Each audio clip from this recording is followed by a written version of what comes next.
দেখেছেন মহারাজ কত ধান?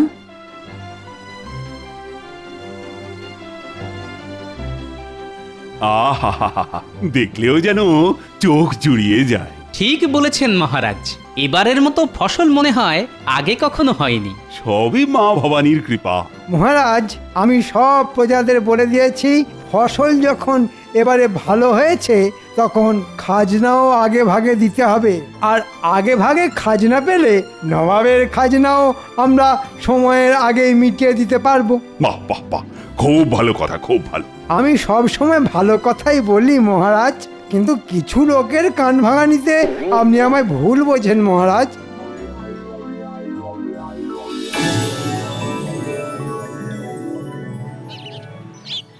আচ্ছা গোপাল, বলো তো এটা কি ফুলের গাছ? এ ফুল গাছের কোনো নাম নেই মহারাজ, কেননা এ গাছ পথের ধারে বেড়ে ওঠা বুনো ফুলের গাছ। এ হতেই পারে না, গাছ আছে অথচ গাছের নাম নেই।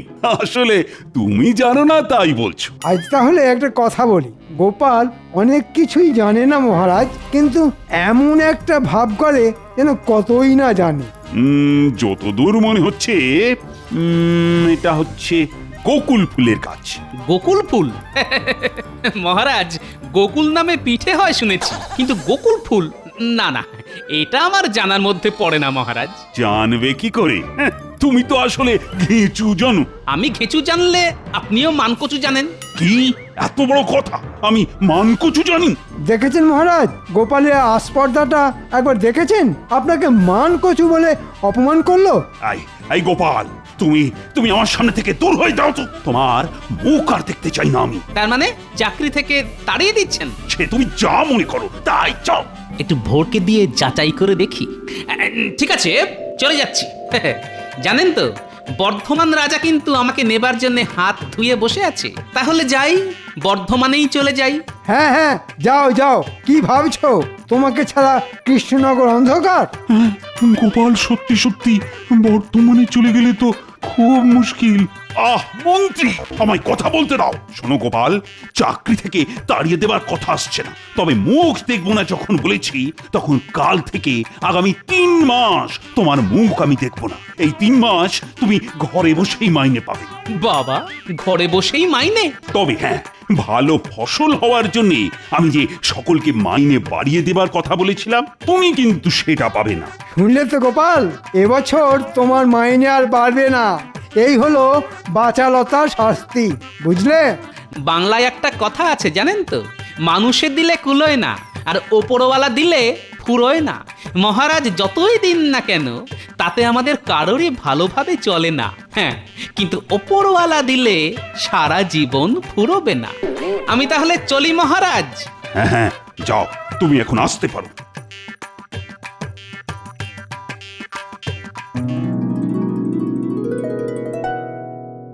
গিন্নি, ও গিন্নি, কোথায় গেলে গো? মহারাজের সঙ্গে তো বেড়াতে গিয়েছিলেন, তা এত তাড়াতাড়ি ফিরে এলে যে? আরে মহারাজ 3 মাস সবেতন ছুটি দিয়ে দিলেন। উমা, সে কি কথা গো? বলা নেই কোয়া নেই, 3 মাস ছুটি? তা কেন? তা কি করে বলবো? তা এই 3 মাস কি করবে কিছু ভেবে দেখেছো কি? কেন? খাবো দাবো আর নাতি নাতনিদের সঙ্গে খেলা করবো। দাও চাটি খেতে দাও দেখি, বড্ড খিদে পেয়েছে।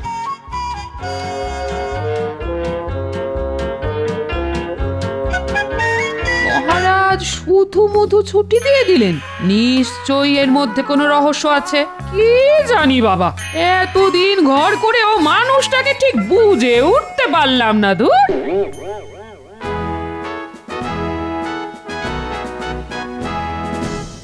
বলো কি উজির, কৃষ্ণচন্দ্র এবার আগে ভাগেই সব খাজনা মিটিয়ে দিয়েছে? তাহলে আর বলছি কি জাহাপানা, শুনলাম এবছর কৃষ্ণনগরে আশাতিরিক্ত ফসল ফলেছে, আর তাতেই কৃষ্ণচন্দ্রের এত লাফালাফি। সে তুমি যাই বলো না কেন, আমার অধীনস্থ সব রাজাদের মধ্যে ওই তো সর্বপ্রথম খাজনা পাঠালো। হ্যাঁ, তা পাঠালো, কিন্তু সেটা তো নিয়ম মাফিক। কিন্তু ভেবে দেখুন জাহাপানা, কৃষ্ণচন্দ্র কিন্তু একবারের জন্যও আপনাকে জানালো না যে তার রাজ্যের অতিরিক্ত ফসল ফলার কথা। বলুন বলুন, এটা কি অন্যায় নয় বলুন? হ্যাঁ হ্যাঁ হ্যাঁ হ্যাঁ, এটা খুব অন্যায়। আচ্ছা উজির, এই অন্যায়ের জন্য ওকে কি শাস্তি দেওয়া যায় বলো তো? আইন মাফিক তেমন তো কোনো শাস্তি দেওয়া যায় না হুজুর। তাহলে? তবে ওকে মোক্ষম রকম প্যাঁচে ফেলে, মানে ঘুরিয়ে উত্তম রকমের শাস্তি দেওয়া যায়। তাহলে আর দেরি করছো কেন? মাথা খেলিয়ে এক্ষুনি একটা মোক্ষম রকমের প্যাঁচ বের করে ফেলো। আমাকে তাহলে একটা দিন সময় দিন জাহাপানা, কালকেই এমন একটা প্যাঁচের কথা বলবো না, হাজার চেষ্টা করেও কৃষ্ণচন্দ্র সেই প্যাঁচ কেটে বেরোতে পারবে না। কৃষ্ণচন্দ্রকে নিয়ে আমার সমস্যা নেই, কিন্তু ভয় তো গোপালকে নিয়ে। ও যদি প্যাঁচ কেটে দেয়? এবার আর সেটি হবে না, দেখবেন গোপালও কেমন দাঁত ছড়কুটে পড়বে। বাবা বাবা বাবা বাবা বাবা, বহুত খুব বহুত খুব বহুত খুব। তাহলে যত তাড়াতাড়ি পারো প্যাঁচ মারো, প্যাঁচ, বুঝলে?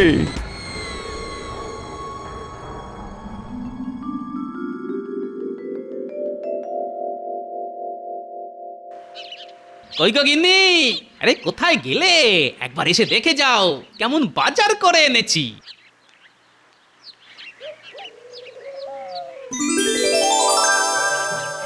মা গো মা, কোথায় যাবো গো? ইপটে বুড়ো আজ হাত খুলে কত বাজার করে এনেছে গো। এই দেখো দেখো দেখো, থলি ভর্তি আনাজপাতি আর পাক্কা 100 ওজনের একটা ইলিশ। জমিয়ে রাখো তো, আজ নাতি নাতনিদের নিয়ে একেবারে জমিয়ে খাবো। আমরা তাহলে এখন কি খেলবো দাদু? ডাঙ্গুলি না কুমির ডাঙ্গা? ডাঙ্গুলি না কুমির ডাঙ্গা। ডাঙ্গুলি না না ডাঙ্গুলি ডাঙ্গুলি কুমির ডাঙ্গা বলছি না, ডাঙ্গুলি। আহা, আস্তে আস্তে, ওরে বাবা, আর চেঁচিয়ে কানের পোকা বের করে দিস না তো। দুটো খেলাই হবে, প্রথমে কুমির ডাঙ্গা, পরে ডাঙ্গুলি। বাহ বাহ, দারুন দারুন, কি মজা। কে বয়া কে বয়া কে বয়া।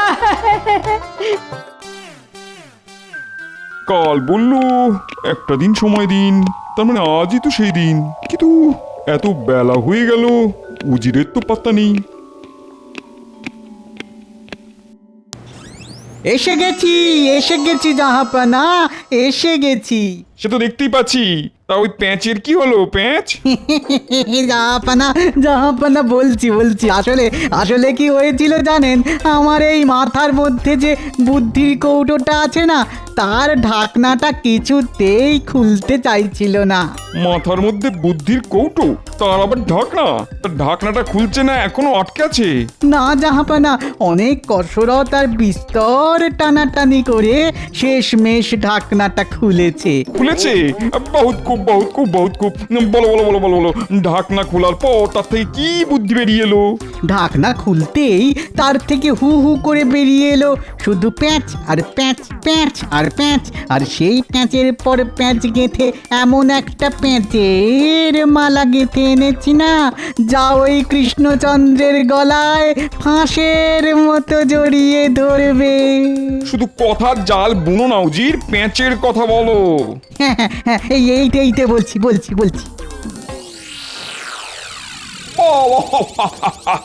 বহুত খুব বহুত খুব বহুত খুব। সত্যি উজির, তোমার পেটে পেটে তুড়ি তুড়ি তুড়ি, মাথার মধ্যে এত পেঁচ। তবে আমি হলপ করে বলতে পারি, কৃষ্ণচন্দ্র তো কোন ছাড় খোদ গোপাল অব্দি এই প্যাঁচ কেটে বেরোতে পারবে না। তাহলে নিয়ে এসো কাগজ কলম, এক্ষুনি আমার নামে পত্র লিখে কৃষ্ণনগরে পাঠাও। উড়িয়ে দাও কৃষ্ণচন্দ্রের চোখের ঘুম।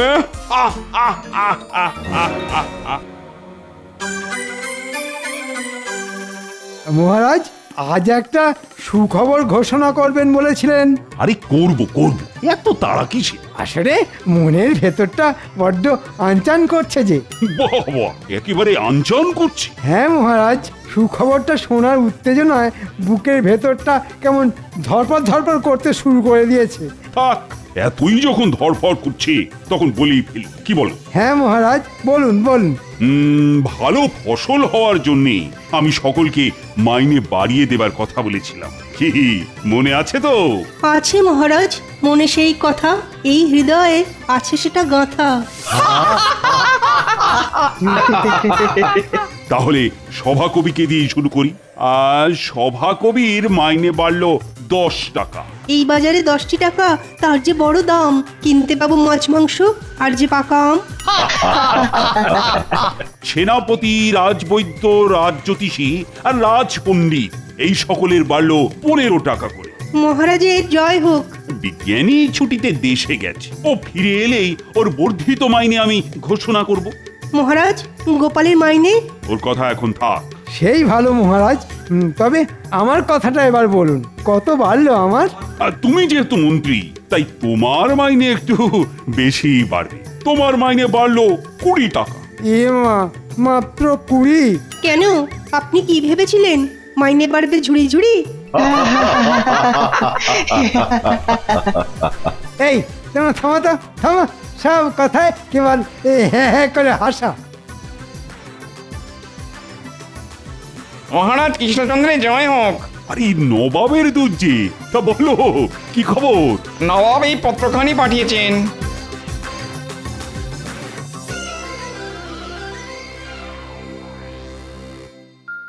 হঠাৎ করে চিঠি? কিসের চিঠি রে বাবা? এবারে তো আগে ভাগেই খাজনা পাঠিয়ে দেওয়া হয়েছে, তাই মনে হয় নবাব খুশি হয়ে এই চিঠি পাঠিয়েছেন। হতে পারে। পড়ো তো দেখি, পড়ো। কৃষ্ণচন্দ্র, আশা করি সব কুশল। বরাবরের মতো তুমি এবারেও কড়ায় গন্ডায় খাজনা মিটিয়ে দিয়েছ। এবার আবার যথেষ্ট আগে ভাগে। আমি এতে খুব খুশি হয়েছি।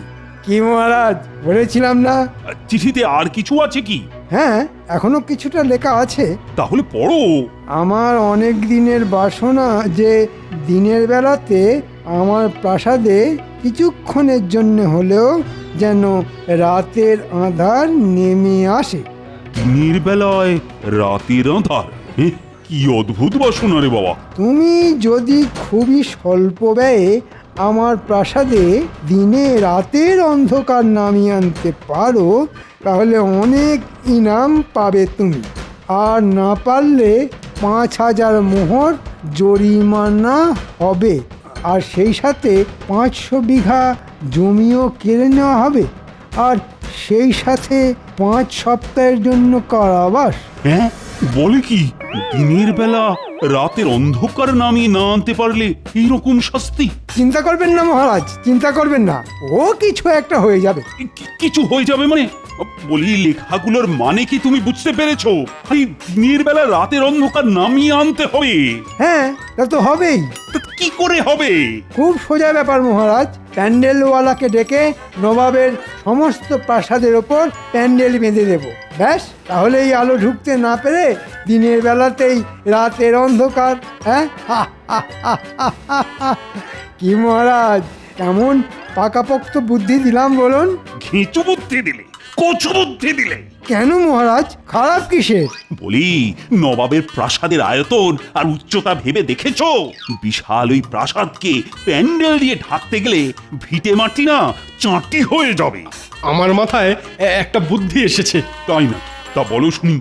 জঙ্গল থেকে ওই বড় বড় বট ও অশ্বত্থ ইত্যাদি গাছ নিয়ে গিয়ে ওই নবাবের প্রাসাদের চারপাশে বসিয়ে দেবো। ব্যাস, আলো ঢুকতে না পেরে দিনের বেলাতেও রাতের অন্ধকার নেমে আসবে প্রাসাদে।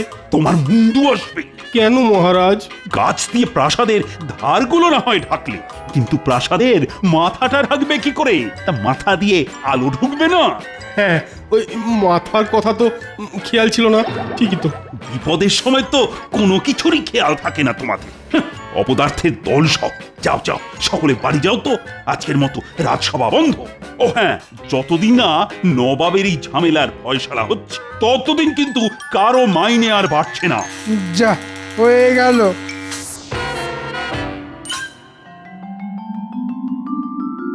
নে পুটি, দেখে দেখে শিখে নে। ঝোলের আলু হবে লম্বা, আর ডালনার আলু হবে ডুমো ডুমো।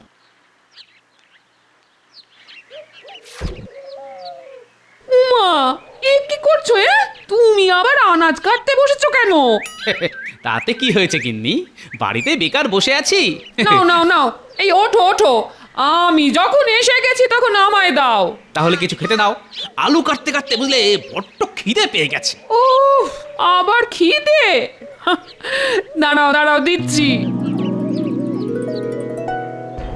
বলছেন কি নবাবের এ কিরকম অদ্ভুত বায়না? বায়না নয়, এ হলো নবাবের শয়তানি, যেন তেন প্রকারে আমাকে বিপদে ফেলা। এখন কি করবেন? সেটাই তো চিন্তা। একবার গোপালকে ডেকে পাঠালে হয় না? গোপাল? না রানী, তা হয় না। আমি 3 মাস ওর মুখ দেখবো না বলে দিয়েছি। কিন্তু গোপাল ছাড়া এ বিপদে আর বাঁচাবে কে? ঠিক আছে, ব্যাপারটা আমার উপর ছেড়ে দিন। জানি না কিভাবে এই বিপদ থেকে পরিত্রাণ পাবো। উফ, কেন যে গোপালের মুখ দেখবো না বলে ফোন করে বসলাম। উফ।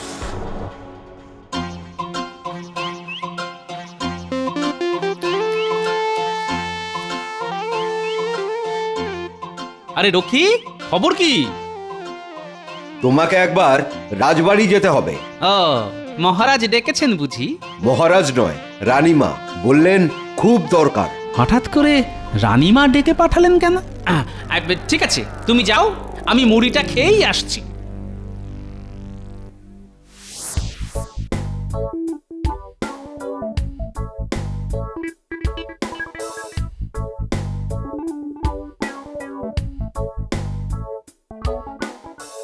अंदर आ सकते हो? কে? हम माजी। সে না হয় বুঝলাম, কিন্তু না বলে হুট করে আমার ঘরে কেন? अब तो हमको आने बोला, তাই हम চলে এলাম। হিন্দি বলার মধ্যে যথেষ্ট গন্ডগোল আছে। আচ্ছা পরিষ্কার করে বলো তো তুমি কে, না হলে আমি কিন্তু রক্ষী ডাকবো। আরে গোপাল, আগে কিন্তু এভাবে বোরখায় মুখ ঢেকে কেন? কি করব বলুন, মহারাজ আমার মুখ দেখবেন না বলে দিয়েছেন, তাই তো বোরখায় মুখ ঢেকে এসেছি। মুখোমুখি হলে যদি আবার তাড়িয়ে দেন। কিচ্ছু দেবেন না। শোনো গোপাল, বড় বিপদে পড়ে তোমায় ডেকেছি গোপাল। দিনের বেলা রাতের অন্ধকার, বাবা এবার তো বড় চিন্তার কথা। চিন্তা বলে চিন্তায় তোমাদের মহারাজের খাওয়া ঘুম সব বন্ধ হয়ে গেছে। আচ্ছা গোপাল, তুমিই বলো, এবারে আশাতিরিক্ত ফসল ফলেছে বলে কত সুখে আছে এ রাজ্যের মানুষ, কত আনন্দে ছিলেন তোমাদের মহারাজ। তা থেকে যে কি রাহুগ্রাস লাগলো। কি বললেন? রাহুগ্রাস? ঠিক আছে, আমি দেখছি।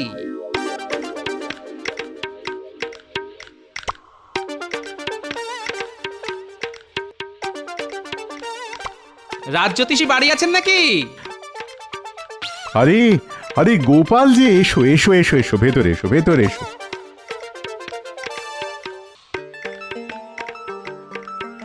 একটা বিশেষ প্রয়োজনে আপনার কাছে এসেছি। বলো।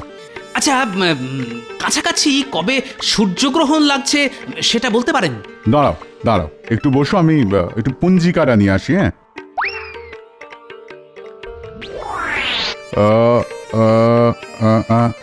আরে সামনেই তো।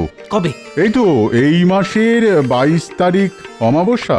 ওই দিন সকাল 10:15 গতে পূর্ণগ্রাস সূর্যগ্রহণ। ঠিক আছে, আমি চললাম।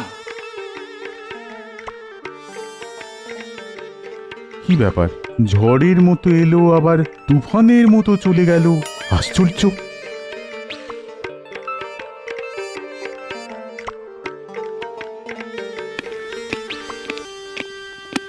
গোপাল, আমি আমার কথা ফিরিয়ে নিচ্ছি। তোমার কাছে আমি ক্ষমা প্রার্থী। আমাকে বিপদের হাত থেকে রক্ষা করো গোপাল। রানীমা পেয়ে গেছি। পেয়ে গেছো? হ্যাঁ, শুনছেন মহারাজ, গোপাল উপায় পেয়ে গেছে। কি উপায় পেয়েছো শুনি গোপাল? এখন কিছু বলবো না, ভেলকি যা দেখাবো তা একেবারে নবাবের প্রাসাদে গিয়ে। আপনি শুধু নবাবকে জানিয়ে দিন এই মাসের 22 তারিখ আমরা মুর্শিদাবাদ যাচ্ছি।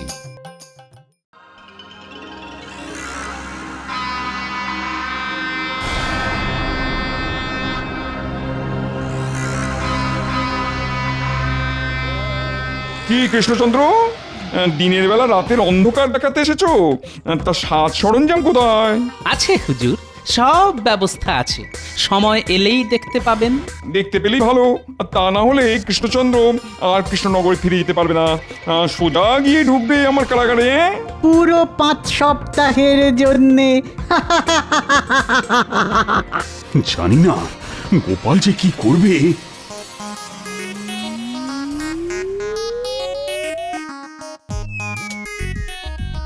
আরে ঘরের ভেতরে সব অন্ধকার হতে শুরু করে দিল যে। হ্যাঁ তাই তো। আর একটু অপেক্ষা করুন হুজুর, দেখবেন আপনার বাসনা মতো দিনের বেলাতেও রাতের আধার নেমে আসবে আপনার প্রাসাদে। এ কি এই সারা ঘর তো অন্ধকার হয়ে গেল গোপাল, এটা তুমি কি করে করলে? আমি কিছুই করিনি, যা করেছে রাহু, কারণ বাইরে যে পূর্ণগ্রাস সূর্যগ্রহণ শুরু হয়ে গেছে। পূর্ণগ্রাস সূর্যগ্রহণ? কই দেখি।